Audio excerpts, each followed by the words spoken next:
It's your boy OG Kilo from Say the Arts TV, and let's talk about this whole takeoff situation from an OG perspective. Let's get into some of the mindset of some of the things that we don't know or people don't know. All right, let's talk about the essence of a rapper in the first place. 9 times out of 10, the majority of the rappers are from the hood, right? From back in the day anyway. They come from we're talking about the origin of hip hop and the origin of the rappers. It usually was from the hood, cats using their talents trying to survive and try to make a better life for themselves. That was usually the main thing. I'm gonna use what I got to get what I want. Basically, use my talent to try to get me a new place to live, a new car, all kinds of things, right? That was the basic. 9 times out of 10, when you start that, you usually start with where you at. You from the gutter, you from the hood, so you with other cats from the hood, and y'all all working together trying to all get out the hood, so to speak. Not necessarily move, but to empower yourself financially and all kinds of stuff, right? So you usually got other hood brothers. Now, the bad part of that is when you climb in that ladder of success, some folks get left behind.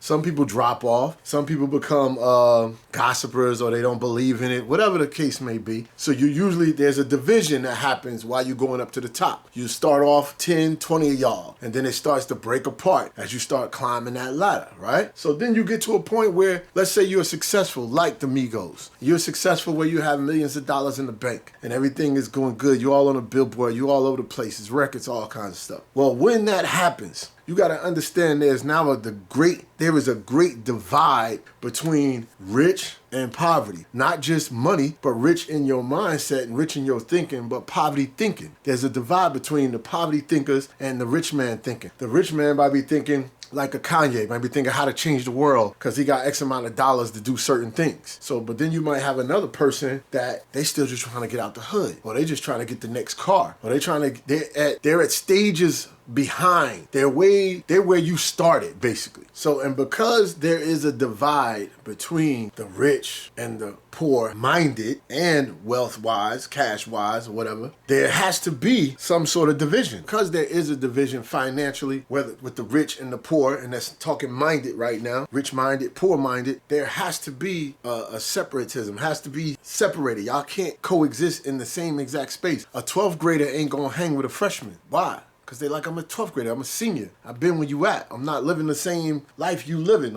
It's levels to it. You know what I'm saying? Because the reality is this, the freshman can't wait to become a senior. And the senior can't wait to graduate.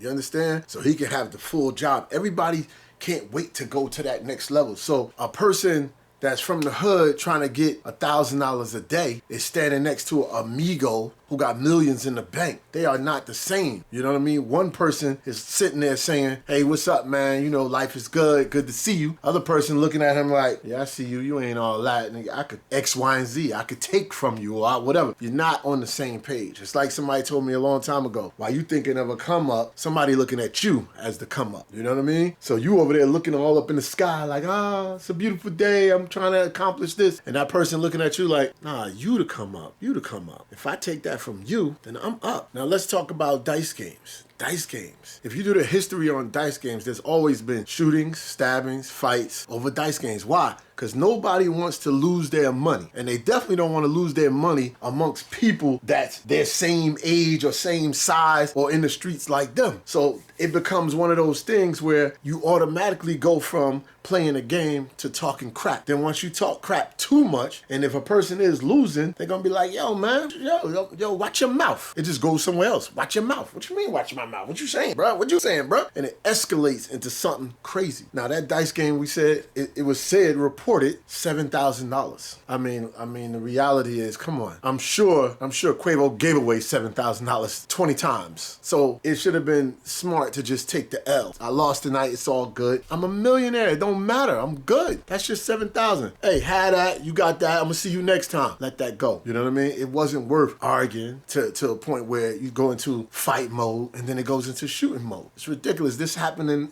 this happened since before we was born. It's been happening. A lot of people died in dice games, man. It ain't nothing new. The crazy part is when you add certain elements, it'll automatically create chaos. For instance, let's talk about alcohol and drugs, right? We all know about alcohol and drugs. I ain't gotta take y'all to school on no alcohol and drugs. Y'all already know. But the one thing y'all definitely know is when you drink, you get empowered on the inside. You start feeling like, I always had this saying that alcohol is only for the two F's. Fighting, or the other. You feel invincible. You feel like you can't, you know what I mean? You can't be touched. You can't lose a fight. You can't, you just feel that way, whether it's reality or not. And if you notice, a lot of our brothers that's getting killed, a lot of them are under some kind of substance. Whether it's alcohol, whether it's pills, whether it's they high or whatever. They feel like they can't die. They feel like they can't be touched. And then what happened? A lot of them die under that same condition. When they do these autopsies, they finding all kinds of stuff in my brothers and sisters' veins and all kinds of stuff that it's playing a role. You get what I'm saying?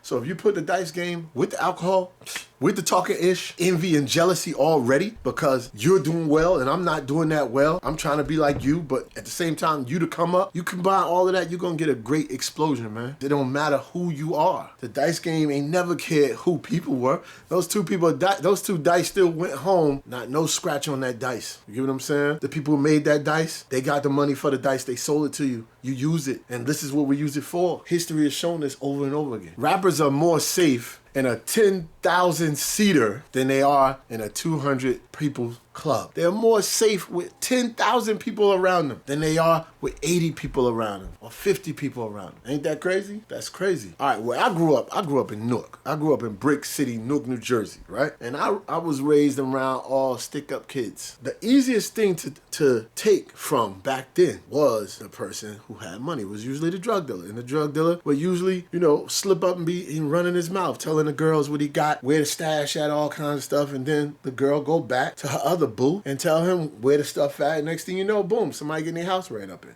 Nobody is educating these rappers about stop running your mouth, stop telling your business, stop showing where you live, stop showing how you live. All of that. All right, you got the rappers who got money, then you got actors, then you got athletes. Athletes got way more money than a lot of rappers. Then you got some actors who got way more money than a lot of rappers, but you don't see their cars and their houses all over social media. You don't see, to this day, do you even know what Beyonce does with her kids? Do you even know what she likes to eat? Do you even know where she work out, how she work? Do you know her workout? We don't know much of nothing about what Beyonce does except for the interviews where she say a few positive words and when she drop a new single and it's banging. That's it. And she's like, all hell the queen. You don't know much about her. You don't know where she at. You don't know where she be. You don't know nothing. And that's what you rappers got to start doing. Got to start doing that. The ultimate hustlers used to always say, don't let people know how you're moving. They used to always drive a hoopty in the hood. They had a fresh car, but they didn't drive that fresh car every day. They drove that hoopty to the hood because they wanted to keep it low. They didn't want everybody seeing how they was moving. And they would come in different vehicles because they knew it was dangerous when people knew where you were, where you be every day, how you move. They knew it was dangerous. They knew they could lose their life based on that. And I don't understand why cats is still not taking these prints. You got songs, I done heard songs where cats say, yo, I'm gonna book a studio session and then I'm gonna catch you at the studio session. Dang, word? That's what we doing? Dude say, yo, we gonna catch you lacking, catch you slipping. We gonna catch you. So if you got all these guys talking about how they gonna catch somebody,